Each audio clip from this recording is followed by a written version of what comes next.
Welcome, and thank you for joining us for today's event. My name is Kaylee Hilt, and I'm a research associate here at the Center for International Governance Innovation, a public policy research institute often referred to as a think tank based in Waterloo, Ontario. Today is the International Day against the elimination of violence against women and girls. We are marking this day with the release of our latest research paper on binary TikTokers in Latin America, sharing debates and circumventing censorship. This paper is part of a 2-year research project in partnership with the International Research Development Center and Ipsos called Supporting a Safer Internet, Global Survey of Gender-Based Violence Online.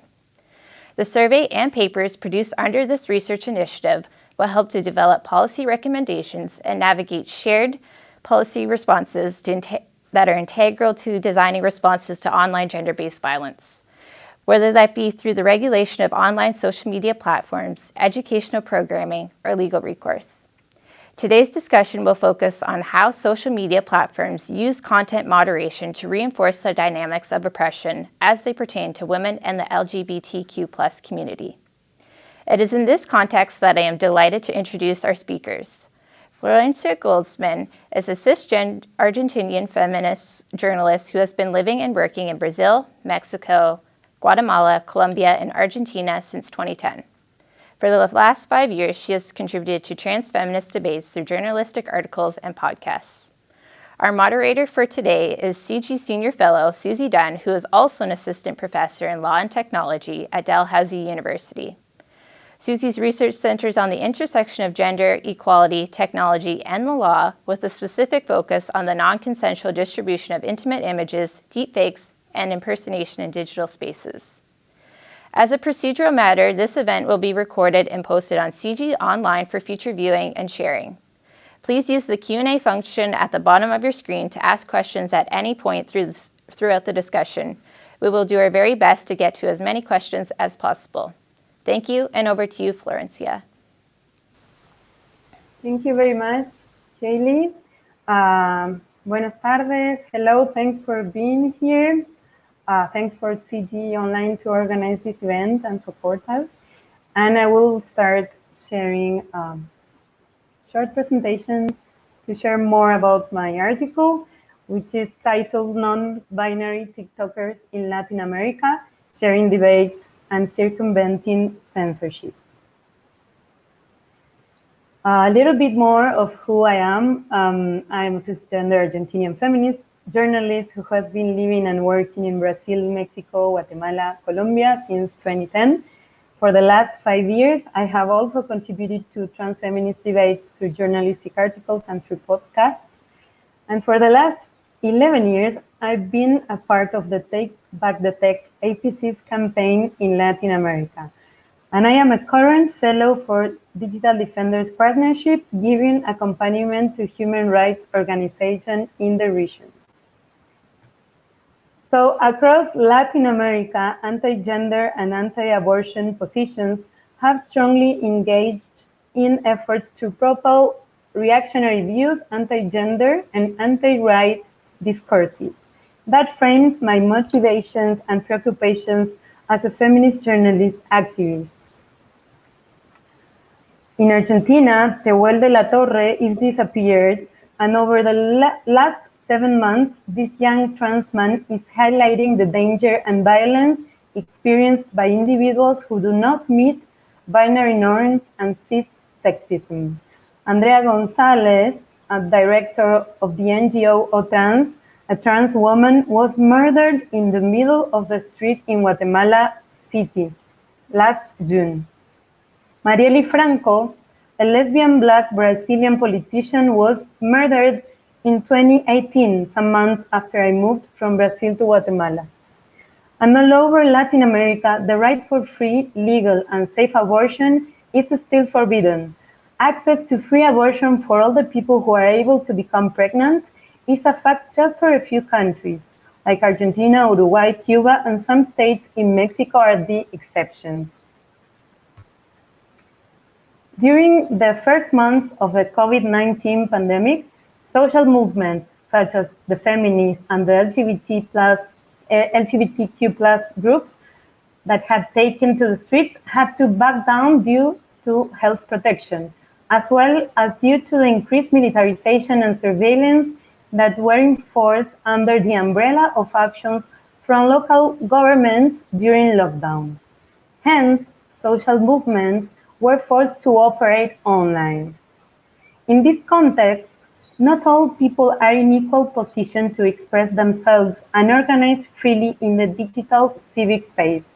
Journalists, activists, and human rights defenders, and those who make up collectives or resistance groups who have been historically discriminated because of their origins, sexual, political, or social orientations, identities, or for challenging the status quo, face not only rejection and exclusion in the physical civic space, but also censorship and expulsion from the digital sphere.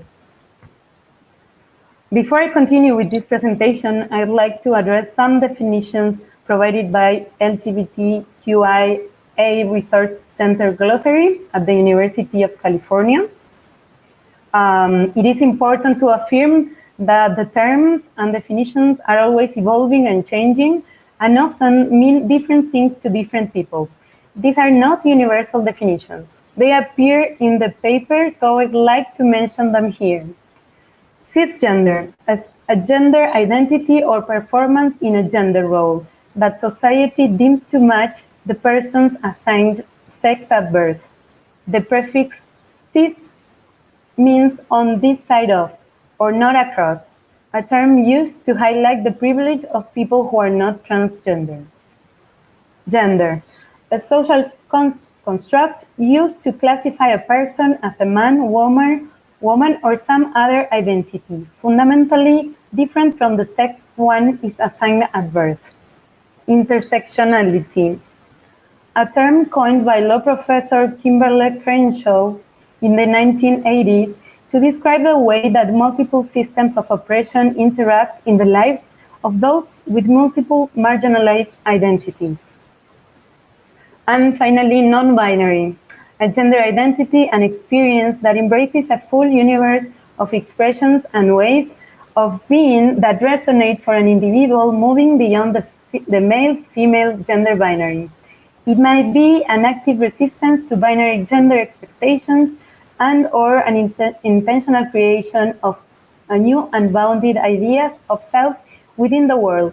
For some people who identify as non-binary, there may be overlap with other concepts and identities like gender expansive and gender non-conforming. I'm gonna drink some water before I continue. Okay, so for me as a researcher, it was a great opportunity to explore a new platform, and I decided to immerse myself into TikTok. Knowing that social media platforms have the role of information gatekeepers, and that role is so meaningful for our current human rights debates. So what's TikTok about? Briefly, TikTok is like a television that is always on, offering users non-stop streaming of their favorite profiles and tags. It also provides an interesting combination of a variety of essential functions of other popular apps such as Instagram, Facebook, YouTube, Twitter. Owned by ByteDance, a sort of Chinese analog to Facebook, TikTok was the most popular overall app downloaded globally in 2020, with an estimated 1.1 billion active users worldwide.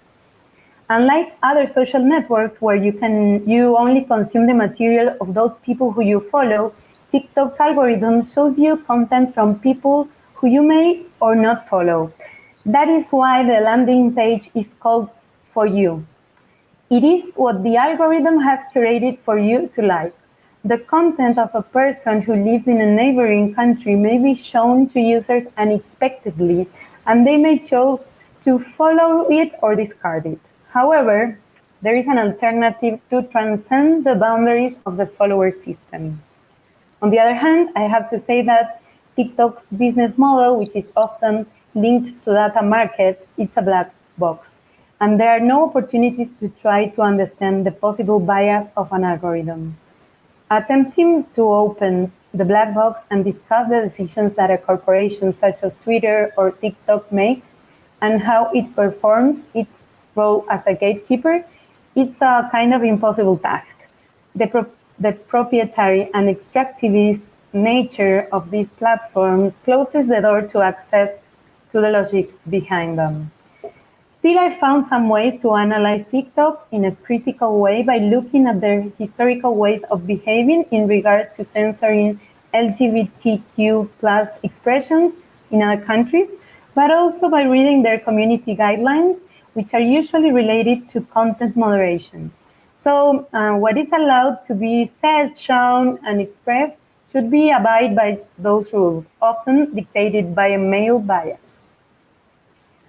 Digital platforms such as Facebook, Twitter, YouTube, and TikTok sometimes perpetuate and potentiate forms of discrimination against certain groups and populations of people through the implementation of their terms of service or community norms, including through the deployment of algorithms and technologies that make their identities and their struggles invisible. The impact of the phenomenon is huge, since expression, social mobilization, and protest in the civic digital space are essential actions for the functioning of democracy in our time, since they allow promoting the comparison of visions, needs, and narratives, and arriving at meeting points. So for me, while I was writing this paper, I chose to follow some questions that guided this research, and those were: what are the priority topics shared by people using the non-binary hashtag in the region? And how do they cope with possible attacks? There was also a very deep question stated by the researcher Paula Akpam that says, what would you do if your work, your body, or your life choices were deemed to go against community guidelines?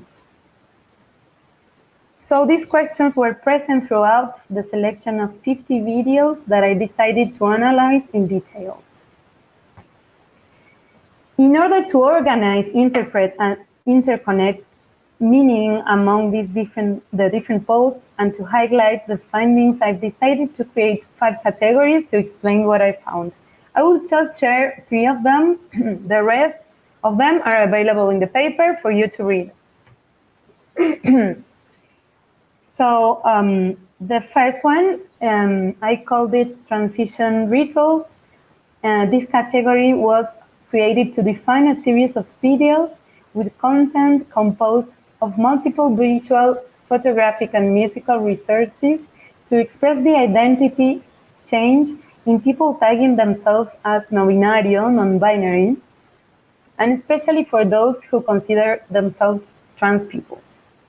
The next one is aggressive comments shaping content. Direct or subtle aggression is part of everyday life on TikTok. Many of the aggressive comments question gender identities.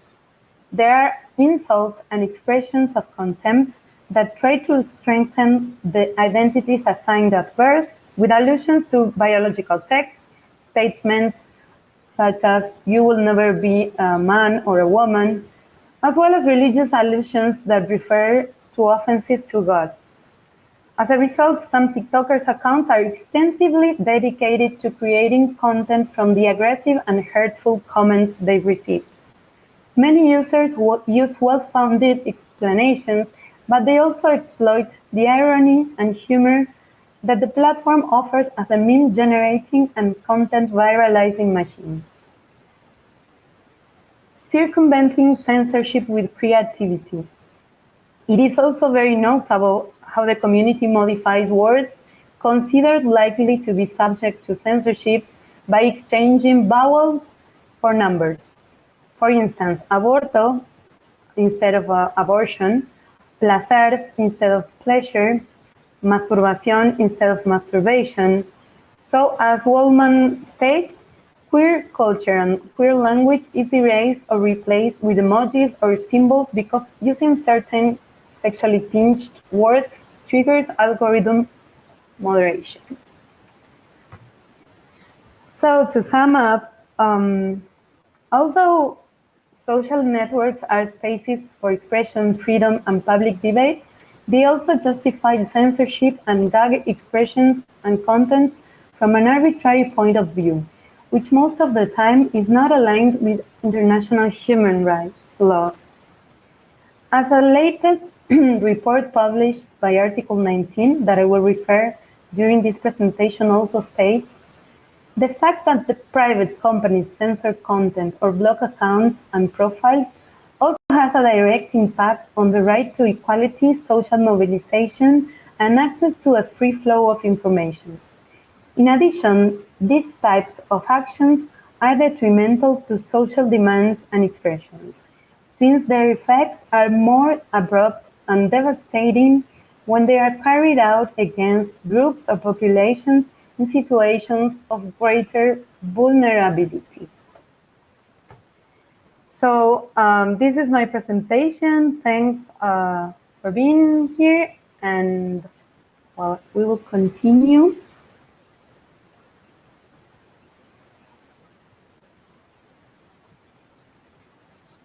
Great. Well, Flor, thank you so much for that presentation. I read over your paper and really enjoyed it. There's so much in there that I think we can have a great conversation about. And so to go to the next stage of the event, I'll ask a few questions, but of course, if audience members have questions for Flor, please post those in the chat. And after Flor and I have had a bit of a chat about the paper, we'll go to audience questions. One of the first things I wanted to ask you about was in the paper, you talked about the way that humor and counter narratives were used fairly often to respond to abusive content. And often when we're thinking about the ways that people respond to abusive content, we think about content moderation, we think about reporting, we think about going to authorities to get the content dealt with. But in your paper, you had these wonderful examples of the ways that non-binary users were instead responding directly. And one quote that you pulled out from a user, which I loved, was they said that they were answering hate with glitter, which I just thought was a fantastic quote. But I was wondering if you could speak to that, speak to some of the things you saw in the videos you were watching on ways that humor and counter narratives were used. Yes, thank you, Susie, for your reading. Yes, as I said previously, I would define TikTok as a meme generating machine. So the combination of humor, irony, and multiple visual and musical resources like gives this moment, or like gives this promise of becoming an influencer, or at least to gain thousands of followers and views like from that landing page for you. So that's the central promise on the TikTok's universe, to cross the borders also of your community. So yeah, what I found, like analyzing, I can say there is also another category that talks about counter narratives and that reflects the addressing of abuse without using content moderation, and that I call it frequent inappropriate questions and comments. So for me, that's a very intelligent way to address also attacks and abusive comments. And I said that, for example, in Latin America, it's very common that female candidates or journalists receive like very discriminatory questions and personal comments about the taking care of her children or personal care. And as well, this happened in social media. So on TikTok, I found something similar, because people who identify themselves as non-binary frequently experience something similar. And for me, it was very impressive to see that there is a rhetoric, and there are some inquiries that are often very aggressive and very personal. So they use these resources that TikTok offers to say like, Okay, those are misplaced questions, and we are going to denounce them with music and dance steps. So the use of humor and irony, shows how they either confront or try to avoid uncomfortable interrogations. For example, there was this video that I loved the most that had a text that read something like, questions that they always ask me, are you a man or a woman? And well, I am a red car, so and dancing and I don't know, wearing a makeup, and so making this like a very funny video from this, that it's also very political and it's a very intimate situation when you are questioned about your very personal choices. So yeah, there are like many examples on the paper that I found, and I think this is a good example. Well, that's a great example, and I love the idea of using music and using dance moves as a way to shift social norms, because really that's what TikTok is. It's so much about creative expression, and using your body to share messages, and using music to share messages. But one of the other pieces that came up in your paper was how a lot of non-binary TikTok users were also playing with language and using language in these ways to shift what was meant by particular words, or to signal a particular meaning through this really purposeful, interesting wordplay. And I was wondering if you might speak a bit about that, about how this dynamic use of language is then impacting social norms on these platforms. Yes, thank you for the question. I think this is a question also related to the universe of hashtags. I found that it was, of course, wider than just the non-binary hashtag, and that also expresses like many interests related to the non-binary agenda, because there were also these hashtags saying like we exist, dialogue, learn. There are some words in Portuguese that are like slang words that are very, very interesting. Like there are terms, combination of terms that come from slang and from subculture groups. So I think that this universe of words are very, very diverse, and I can add that if you read the paper, you can see that there is also another category that is named usage of inclusive language, which is nowadays like I think that it's a central point of the LGBTQ plus agenda. Like how do we name, but also the feminist agenda. How do we name ourselves?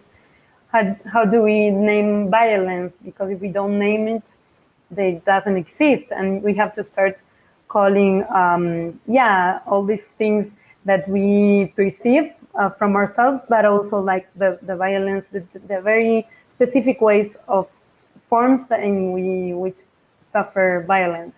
So referring more to the paper, there is a big debate about the use of the morpheme E, because in Spanish you can use, for example, amigo, amiga, or amigue.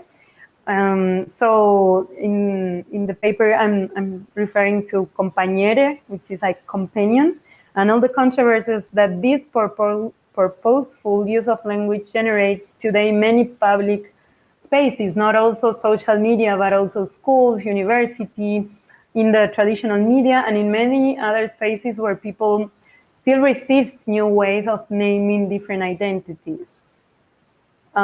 So this phenomenon of questioning the language we use, which, by the way, defines our realm, has a long history in feminist spheres, and especially in the community of sexual diversity, since it's not simply a grammatical occurrence, but was developed along the growth in political visibility of those identities. So I think it's very, very present on the communities on TikTok. still, I think of course, there are subjects and words that I didn't see, and I think they are in this diversity agenda. But yes, I think it's one of the main topics of the paper. Well, yeah, and the hashtag piece and the TikTok piece was really interesting because I think, unlike other social media companies that you think about, when you think about Instagram, there's a lot more choice around having a public and private account.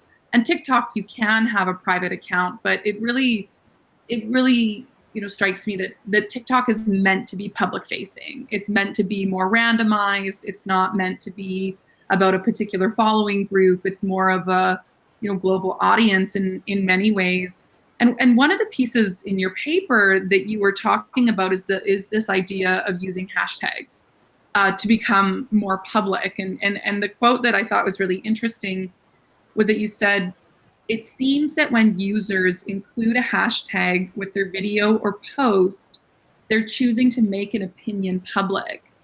And when I read that, I was really wondering, like, what's the public that they're aiming at? Like, are they transcending into the general public sphere, or are hashtags used to make themselves public to a particular audience of people? And because there's so many safety issues and expression issues that come to the audience that you're looking to get to become a part of. And so I would love to hear more about your thoughts on the use of hashtag to become public and what that public is. Yes. Well, there are two things that I would like to comment about this. First is, like, for my master's degree, I wrote this thesis about the discussion of legal abortion in Argentina. So I followed like thousands of hashtags in Twitter. So yeah, like positioning a hashtag, even though that we really don't know how the trend system works, because it depends on an algorithm, and we know, like, this is defined by opacity. There is like a clear intention to be a part of a public debate, especially that happens when the elections are happening, or a big hashtag is it's taking place to share opinions on a very, very hot topic. But for the other thing is that when I started the research, I have this interview with a trans journalist, and she told me that she decided to use hashtags used by, for example, TERF, which are like these trans exclusionary radical feminists, in order to kind of interrupt their streamline, like their For You page. So for me, that was a very interesting thing to think about, because like TikTok is offering you, because it's like, yes, it's offering you to appear randomly in someone's landing page. So using a hashtag, but also TikTok can offer you a video because you're mentioning or touching a subject that someone could be interested in. So I think that's interesting, and like this when you gather this data and you are analyzing also for researchers, there are like micro positions that you can find in many tweets or many posts on TikTok, but that also try to respond to a macro phenomenon. So yes, those individual reactions, of course, that can be traced and could be used to explain a pattern or a social debate that was happening or is happening right now. Yeah, and I love the use of hashtag takeovers. You saw that happening a lot with the K-pop community. If you can get the K-pop community to take over a hashtag, they just have such incredible numbers, they're really able to transform hashtags. So it's an interesting space for social resistance. Circling back to one of the quotes you had in your presentation was this idea of, when your body becomes something that goes against content moderation policies or goes against algorithmic policies. And in the early days of TikTok, it became known that they had been downgrading particular content and downgrading content on people who didn't fit particular standards of beauty. And so thinking about TikTok, particularly in the LGBTQ community, in the research that you did you find that you could get a sense of things like downgrading non-conventional bodies, or did you see shadow banning or explicit takedown of content through content moderation within that community? Yeah, well, see, yes, I have to say that, yes, I found a few posts where the users, where the people on those posts, on those videos, were denouncing that their accounts were canceled. I couldn't follow, I couldn't find the previous videos or the explanations, or how was that they had been noticed, because the main problem is like when your account is canceled, you usually don't get an explanation from the platforms that helps you understand why that happened.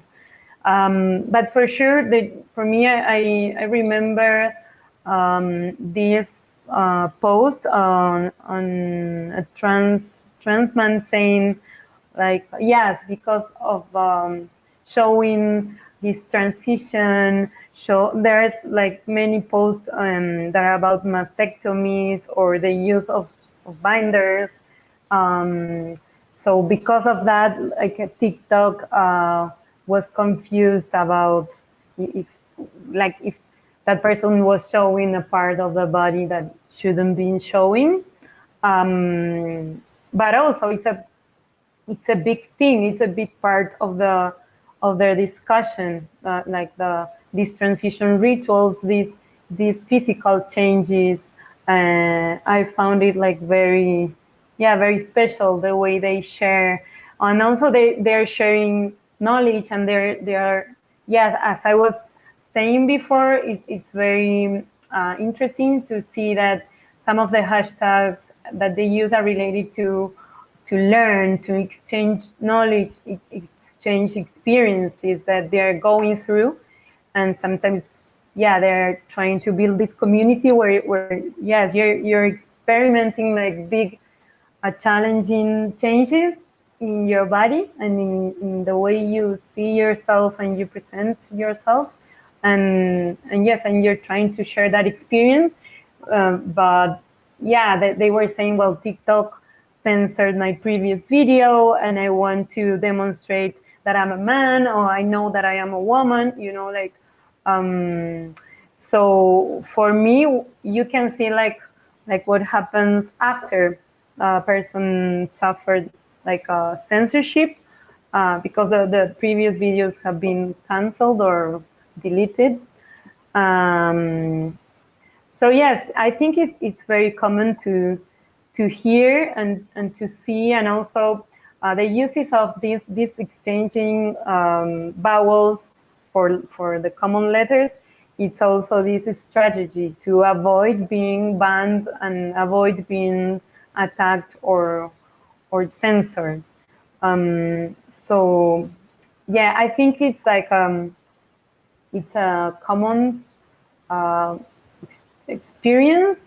Yes, as I was saying, like there are profiles that sometimes I was amazed by seeing like they were just answering aggressive comments. That's why that there is that category, because their content it was just answering back, in very creative ways, in very humorous ways.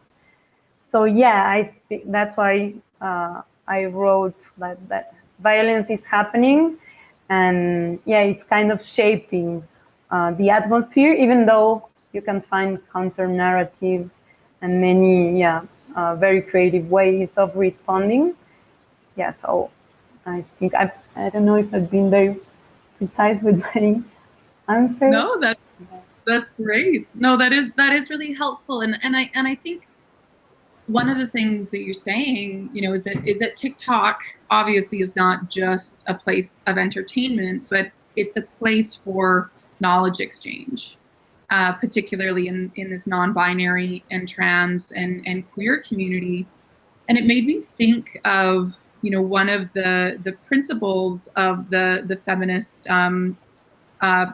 principles of the internet, and the second principle is this idea of access to information, and being able to gain access to information through the internet, including sexual and reproductive health, and TikTok is a place where that knowledge exchange happens. And so I know the feminist principles of the internet informed your paper in many ways. And I was wondering if you could speak a bit about what the feminist principles of the internet is, and why it's an important part of your work, and influential in the research and writing that you do. Yes, thank you for asking that. Well, the feminist principles of the internet have been built by more than 500 organizations in the global south, and it's a debate that started in 2015. So it's a process of thinking, how do we create this feminist internet as an idea, like we have to co-create it. So this is like a debate or a discussion that understands the internet as a mainly political space, where there are relationships and where like this struggle for power in a very very meaningful way, and also that understands that in this context the political violence it's very live, and we are mapping and we are denouncing. Like, it's been more than 11 years that I'm part of the the Tech campaign in Latin America, which is like the aim is to denounce and to map violence, but also, I don't know if Erica Smith is hearing this conference now. She's my partner in this campaign.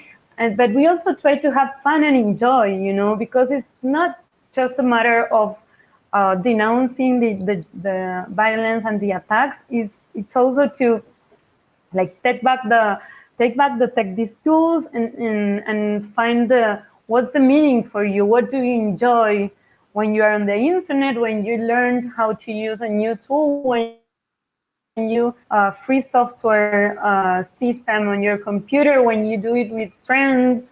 So for me, it's like it's an invitation, these feminist principles of the internet, to think about internet in a very critical way, thinking about how do we access, who is not, like how is the access in Guatemala where I'm living, how is the digital gap nowadays, how is it going to be with the 5G coming, when there are countries that the people, they cannot have a phone or a stable connection. For example, here in Guatemala, there are some rural areas where they still don't get they cannot use a phone properly. So the way we inhabit internet, how do we build communities, how the economy appears, how the sexuality appears, how the movements, how the grassroots movements are using the internet in this very violent moment that we are living. And of course, if the expression is granted or no, we have to still work on it, and we still have to amplify voices and experiences.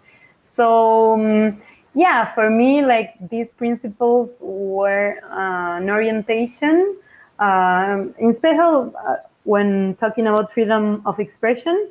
and also the sexual expression as a freedom of expression issue that is very that is banned, or it's very like followed very specifically. So yeah, like how the internet as a very special place for communities to share about their identities, share about their struggles, but at the same time suffering again and again like censorship, or from platforms, but also from other users. But especially I have to say that there is a big, huge responsibility on platforms, on helping building, of course, a safe space and a space where these communities and many other communities can find, a suitable space for learning, interacting, exchanging. I think like the most interesting thing is that at least they found it, but they have their own, like you have to find your strategies, and you kind of have to escape from censorship. So yeah, that's what is like the feminist principles helped me to think. Yeah, well, and you have so many years of experience working on issues around technology and gender-based violence. But I think for a lot of people, they're new to this issue, and they're new to experiencing violence online and learning about it. And so when it comes to, and this is a question from the audience, and please ask more questions, audience. We've got some great ones out there. But one of the questions that came from the audience is, what can we do to raise awareness about the available resources and tools for both individuals who've been impacted and organizations who do anti-violence work to help them address these issues that are happening in digital context? Mm-hmm. So how do we do to address? How do you raise awareness around resources? I'm sure Take Back the Tech has developed some helpful resources. So how do you spread the word about these resources so people know how to get help? Well, we had a very interesting Twitter chat conversation yesterday, and we were sharing tools. I think there are like many options to share many resources that already exist, and we should spread it all over, not just on the internet, but also traditional media, radio, podcasts. For us, it's a very big challenge to get into the communities, like in the rural areas, where like the I don't know, one person could be connected just 2 or 3 hours a day, and they will try to solve very specific problems or issues. But I think it has to be a collective work, but also it has to be supported by the governments and the institutions, like the public institutions in our countries, which sometimes like I think they're more tempted to go behind the promises of the big companies as Facebook or Microsoft, trying to sell the products to build like better data services, big data services, or like better solutions for work or for education, but we still like have, like as users or as students, we still get this like black box that it's closed. So I think there is a lot of grassroots work that we've been doing, but also it has to have like more economical support, and it has to be on more and more on the political agendas. But I think most of the time when I see how this is like faced or proposed by at least Latin American governments, I don't feel like the main challenges or the focus that we have to share to embrace this issue. They're like very clear, or like still I think there are many like corporate interests, you know, when we talk about how do we change this situation. Yeah, well, I think that feeds really nicely into one of the next questions that's come up. So someone was asking, in your study, did the participants voice a desire for TikTok as a social media company to help them more dealing with trolls and people who are posting hateful content? So did you find in the videos that you were looking at that people were asking for better content moderation or help with the current content moderation that exists on TikTok? No, I haven't. I think that would be super, super interesting to find. I had this sensation of the TikTok experience. It's like, yeah, sometimes puts the humor in a very, very main stage, and some difficult stuff, like, I don't know, when you have to mix everything with music and with dance steps, or with things that are supposed to make yourself viral, or your video viral. I couldn't find like very, very complex topics, or or people asking for help or orientation. No, I haven't. But I think that, yeah, if you research like other hashtags more focused on gender-based violence, it would be, yeah, you could find something interesting there. I saw like more reflections on people that had suffered the cancellation of their profiles. There is an actor, Canadian actor, I don't remember his name now, but yeah, he was saying that I don't know, because of using the gay word, he was his account was canceled, and he was posting on Instagram. So no, I haven't seen it, but it would be very interesting to find it, or to try to nurture that kinds of asking for help or orientations. Yeah. Mm-hmm. And in your research outside of this paper, your more broad research, what do you think about the current approaches to content moderation that social medias are engaging in right now? Mm-hmm. Well, as I said, like during the presentation, I have read like very recently a report written by Candy Rodriguez, which is a colleague. It's a Article 19 report, and it's like very focused on content moderation and what happens with marginalized communities. And yeah, like it's very, very, I super recommend it, because for me, like I I finished my paper, and this paper appeared, and it gives like many ideas of how to build content moderation practices that can protect marginalized communities.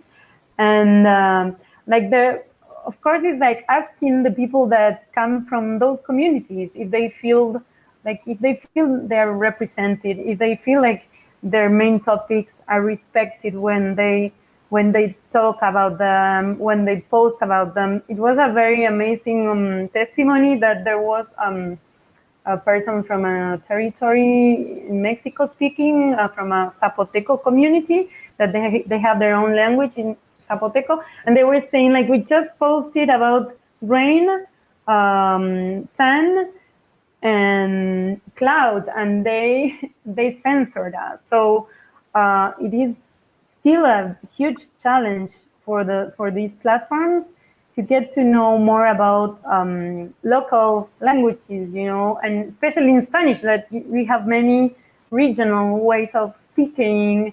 And so I was reading that, for example, Facebook just has like 50, they can handle with 50 languages when there are like 7,000 languages that, and like many people interacting in other languages. So of course, and also this report asked to the common people, how do you think this ideal content moderation should be integrated? And so they say, okay, they should invite anthropologists, historians, sociologists.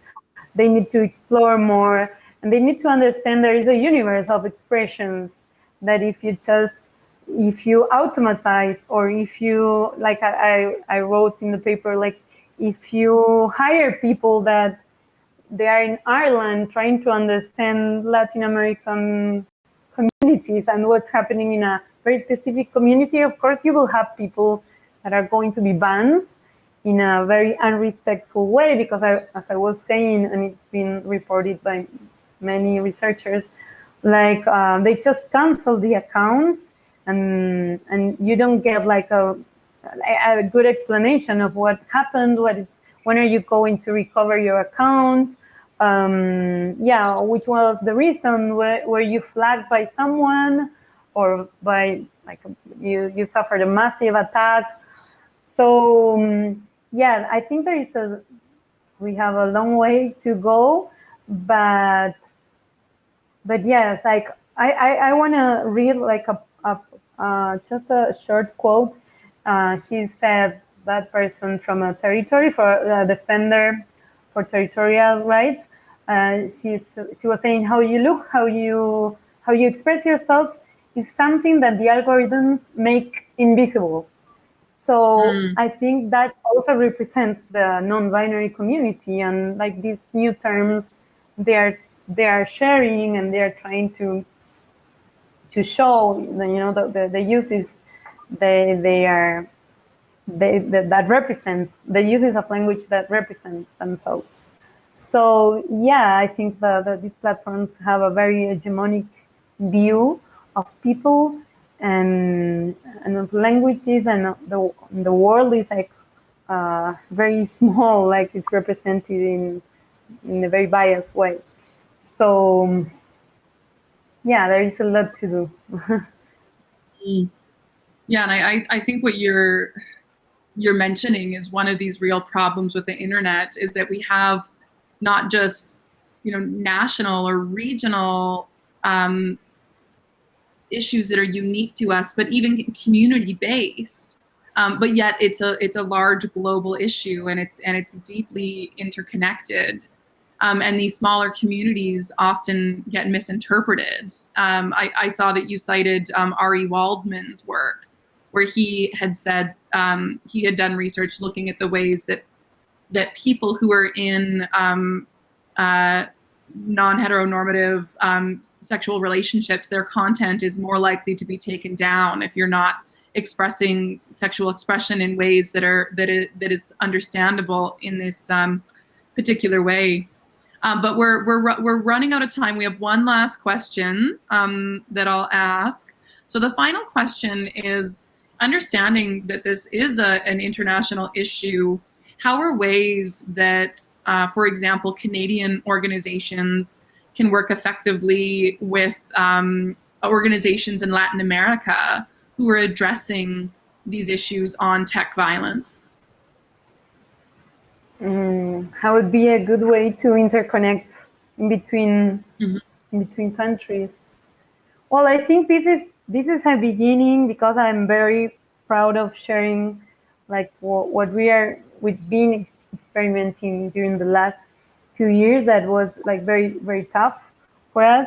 But yes, as I was just saying, like there is a very big universe of meanings and of like local issues that we have to solve, that are related to structural injustice, like structural unfair decisions that kind of builds the story of Latin America. So I think it would be like getting to know more and more, and also like I think always to build with the others, with the communities, not to bring solutions, like like as the companies do, oh, we are going to give you free internet, or the Facebook, the free internet from Facebook. That's okay. How do we know if that will benefit us or they will benefit from us? So it's also like,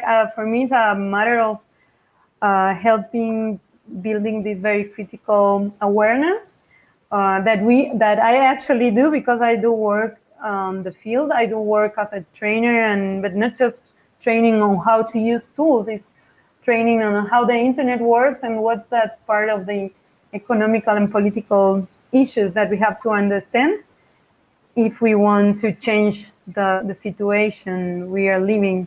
So yeah, for me, it's like building more bridges, but also taking into account our history as as a territory that it's until today we are suffering the colonial ways of, from the main countries, from the global north. So yes, approaching in a very respectful ways, and as this report and I think my paper says, like, yeah, not hearing what the other has to say about what he wants or what she wants.